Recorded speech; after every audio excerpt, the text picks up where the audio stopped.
MMDG, Chowking. Hindi ito ang karaniwang kusinang alam ninyo dahil ang kusinang ito nasa loob ng piitan.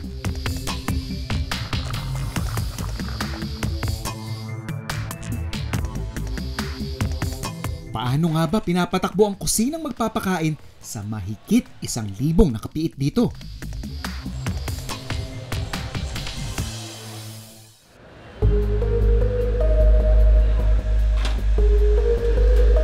Ito ang unang beses kong makakapasok sa kusina ng piitan. Pero hindi ito tulad ng aking inaasahan. Sir Diaz? Ay! Hello po, Chef. Good morning po. Welcome po. Mukhang busy na po ang ating boys ha. Oo nga, busy talaga araw-araw ito, Chef, dahil nag-prepare kami ng Ano lunch. yung menu natin? Chicken curry. Sa ayos ng paligid nito, sa unang tingin, hindi mo aakalaing kusina ito ng isang city jail. Inlibot muna ako ni Food Service Supervisor JO3 Jonathan Diaz sa loob nito. Pang malakasan sir yung setup niyo po dito ano? Napansin ko lang Sir Diaz, maganda po malinis tsaka tuyo po yung kusina ninyo. Siyempre. Tapos well ventilated. Okay, ano pong section to sir? Ito po yung lutuan na section talaga. Ito sa ulam natin, section 2. Okay. Ang sa rice natin dito. Ito po yung rice natin na kayang magsaing po ng gaano karami. Mga 1,000 katao. Ito yung tinatawag na rice steamer. 1,000 plus ang gel pop natin. Oo nga po eh. Sobrang dami ninyo na kung pakonti-konti. Nako, hindi abutin ng oras. Bawat istasyon sa kusina, katuwang ni JO3 Diaz ang mga kitchen aid ng mga PDL din. 9 po sila na nagtutulong-tulong para mai-cater namin yung breakfast, lunch, at dinner. 4:30 in the morning, magre-ready na yan sila para sa breakfast. Yung siyam lang ng puno, yun ng palagi. O, yan, sila talaga ang ginagamit namin dito.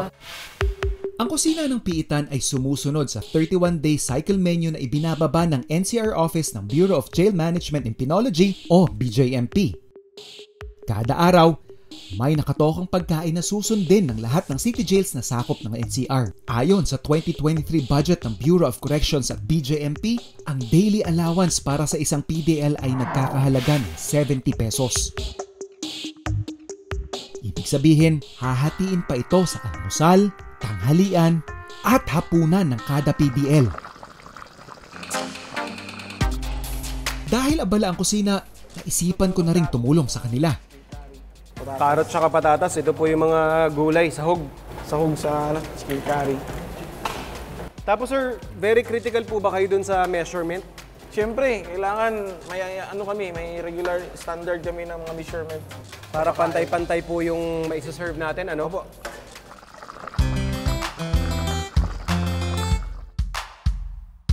Matapos ang ilang sandali, luto na ang pagkain. Isang container ay nakatoko sa isang mail dorm. Katuwang niyan, yung isang container din ng kanin. MMDG, 10-9 na yung rice natin dyan para sa mga PDL natin, ha? Pagsapit ng alas 11, ready na ito para i-deliver ang mga pagkain sa selda.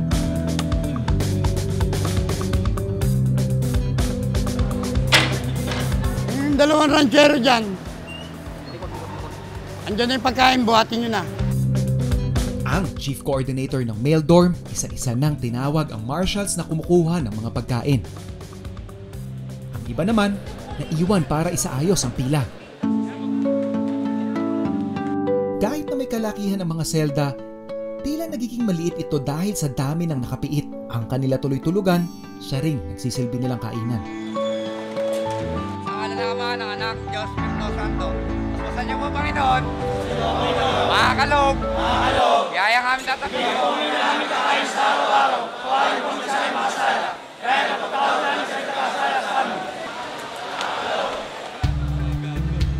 Isa-isa na nilang nilabas ang kanilang mga lagayan habang naghihintay na tawagin sila. Ngayon, ongoing yung pagdidistribute natin o pagsuserve ng pagkain dito sa isang selda kung saan nasa humigit kumulang 100 PDLs yung kailangan mag-portion or makakuha ng kanya-kanyang portion kung saan, kita nga natin, sabi natin, talagang bilang na bilang.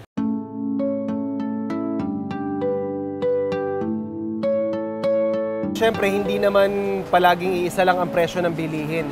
Paano po ito nakaka-apekto dun sa budget natin pang araw-araw? hinahanapan namin ng pinakamababang bidding ng mga supplier, Opo. pinagkukunan namin ng mga goods para magkakasya talaga.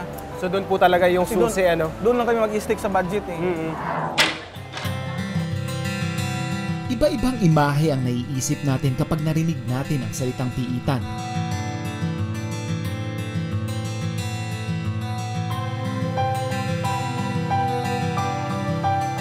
Pero sa una kong karanasan dito, kakatuwang isipin na posible palang maging maayos at malinis ang isang pasilidad katulad nito. Ako si Chef JR. Magandang umaga.